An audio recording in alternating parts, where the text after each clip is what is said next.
Cliff Pattison was born in Leeds in northern England and had learned about the Battle of Trafalgar at school like most children.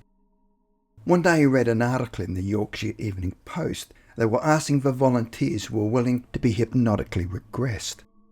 Cliff decided to contact them purely out of interest. He would not hear from them for another 18 months, where he was asked to take part in a group. Many people undergoing regression normally have to contend with mental blocks, but for Cliff there were no problems, and they found him to be a willing participant. At first he was regressed back through his current life, and then to a time before he was born, to a previous life. In that life he was now a young man called Jim Jackson. They found that Jim was illiterate and suffered from cerebral palsy. Under hypnosis, Cliff had taken on the physical traits of the young man with muscle spasms that felt very strange. He could feel it happening but could not stop it. Jim Jackson lived at a small village called Ainderby Steeple near Northallerton in Yorkshire. They believed the period he had lived in was the late 1820s. Although Cliff had heard of the village, he had never been there. Jim had a sister called Mary, and his father's name was George, who worked as a blacksmith for the local squire. A squire was a man of high social standing who owned and lived on the estate in a rural area, especially the chief landowner in such an area. Whilst under hypnosis, he was asked to name the local church in the village. Jim said the local church was St. Mary's. They also asked what the name of the local inn was called, and he said the Craven Heifer. They later checked whether the names were correct and found that there had been a church called St. Mary's, but it was now a barn. Nobody living there now knew that it had once been a church. Amazingly, the inn called the Craven Heifer is still there. They asked him the name of the preacher, and he said Mr. Hurst, but he wasn't their regular preacher. Records show that Mr. Hurst was an itinerant Methodist preacher who would regularly visit the village of Ainderby Steeple. He was asked about people in the village, and he came up with the name Spike Rachel. Records show that there was a Spice Rachel who made sweets and also did some baking, and liked to give the children homemade toffee. Jim could only speak in short sentences due to his disability, but he liked to swear. Although they were able to identify much of what Jim had told them under hypnosis, they were unable to find any records of a Jim Jackson living in that area. Could that be because records of poor people were not kept as thoroughly as a wealthier person, or maybe Jim Jackson had not been born in that particular locality?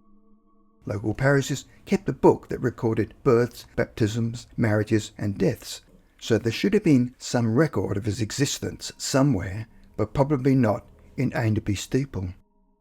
They took Jim back to when he first saw a train. He said he was looking at the locomotion which he had seen in Northallerton. They thought he must have meant locomotive, but on checking the records found that George Stephenson had also engineered a steam train called the Locomotion, which ran in that area in Yorkshire. He described the colour being yellow and black, and it is interesting to note that the colour of Stephenson's famous train called the Rocket was painted yellow and black. Jim also described being pushed into a duck pond and swallowing lots of water and vomiting. During the regression, Cliff could not stop himself from vomiting. Unfortunately, Jim Jackson died at the age of 19. They then regressed Cliff further back in time, and he was now a man called Thomas Levi Robbins, and his nickname was Levi. He was a sailor on a ship called the Elephant during the Battle of Copenhagen in 1801. The ship had 74 guns, and two other ships called the Russell and Armageddon were in the same fleet. Unfortunately, the Russell had blown up before even firing a shot. Everything he said was later able to be verified. He later served on a ship called the Prevoyant, which was again verified. But what surprised them most was when he told them he later served on a ship called the Victory with Admiral Nelson from 1803 to 1806. He was even able to name the crew on the Victory. He named the sailing master as Mr. Atkinson and the name of the master of arms Mr. Chapman. The surgeon was Mr. Beatty, and the assistant surgeon was Mr. Smith. The midshipman was Captain Adair and Mr. Barclay. He later said that there was no way he would have previously known those names, as he had only learned basic naval history at school. The researcher then read out Admiral Nelson's log dates, and under hypnosis, Cliff was able to relate what happened on what date.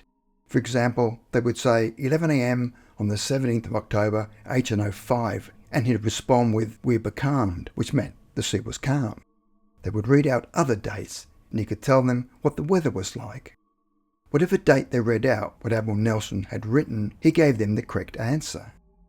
He was also able to tell them the provisions on board, such as salt, pork, biscuits with weevils, and oranges and lemons to keep away sickness. The Battle of Trafalgar loomed large in the life of Thomas Levi Robbins. At one point during his regression, they played him a tape of the sound of cannon fire, and Cliff froze in terror. Before the Battle of Trafalgar, Thomas Levi Robbins said that there were lots of preparations, with windows being taken out of Nelson's cabin, guns were placed in his cabin to shoot out the windows, hammocks were tied up and stowed around the ship as netting to block gunfire.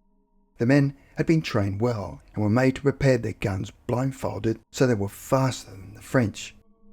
Fortunately for Thomas Levi Robbins, he was not injured in the Battle of Trafalgar. After the battle, Admiral Nelson was brought home for burial.